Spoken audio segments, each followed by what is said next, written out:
Nasreen Mohamedi is one of the pioneering artists of India who worked in the non-representational abstract trajectory of art in the early post-independent decades in India.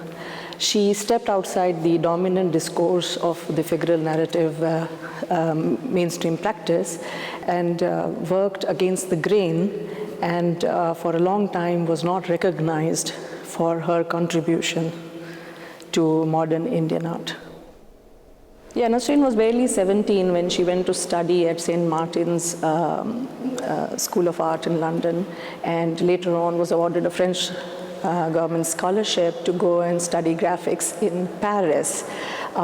She was exposed to the art of many modernists. She was familiar with them. In fact, she was very inspired by the art of Paul Cézanne, Paul Klee, Malevich, and Kandinsky, and was really inspired by Kandinsky's writings on the spiritual in art. But she was straddling different traditions at the same time. She was looking at what was happening in the West in the name of modernism. She was equally interested in Asian traditions and Asian sensibilities, like her interest in Japanese art, in Islamic culture, in Hindu Upanishad thoughts. And there is this whole complex presence of multiple sources of inspiration and influences from which she actually came to a language of her own.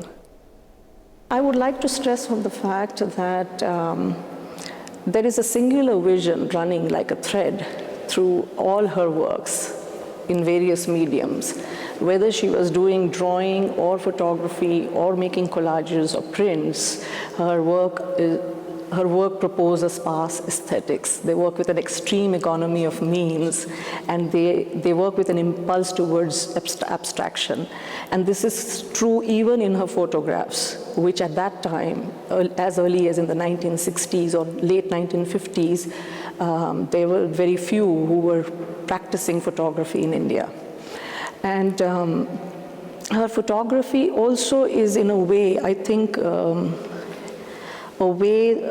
providing her insights into her deeper seekings in her practice. And as you can see in this exhibition, what we have tried to achieve here is that we have tried to see connections between her drawings and her photographs, between her watercolors and her prints. And it remains as if that singular vision runs through everything. In recent years, her private diaries and notebooks have come into public domain, and they have become a very relevant source to understand and comprehend Nasreen's practice, and especially the inner workings of her mind.